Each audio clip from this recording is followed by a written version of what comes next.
जय जोहार, जय छत्तीसगढ़। जय जोहार संगवारी हो। मैं इंस्पेक्टर तरुणा साहू। जय हिंद, जय भारत।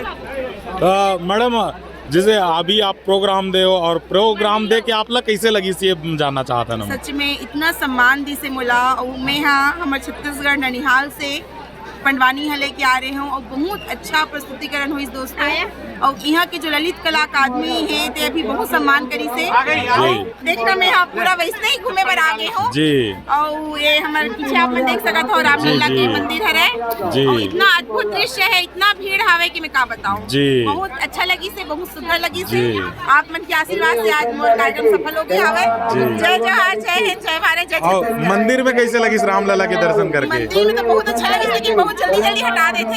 लेकिन लाइन में खड़े हो तो मन देखत रहे हैं जी। कई लाख है, बहुत सुंदर है, बहुत अभी भी काम चलते छावे जी। और भीड़ दिखाओ एक बार, भीड़ ला जी जी जी जी बहुत ज्यादा भीड़ हवे जी। और उस समय हमन कितना देर हमन ना 1 बजे आ रहे हैं और हमन ला लगभग 3 बजे के दर्शन करे। 3 से 4 से 5 घंटा लगा। जी जी जी जी ठीक है संगवारी हो। जी जी जी जी संगवारी हो। बिल्कुल आप देख सका तो कितना भीड़ है और कई लाखों के संख्या में एक कारण जल्दी 2.5 लाख आदमी करते जी। दर्शन। जिसके मैडम बताते एक दिन में 2.5 लाख लोग दर्शन कराते, तो 2.5 लाख आदमी पर अगर एक सेकंड भी निकालबो तब वो मायने रखते। तो बिल्कुल हमारे चैनल में बने रहो। जय जोहार, जय छत्तीसगढ़।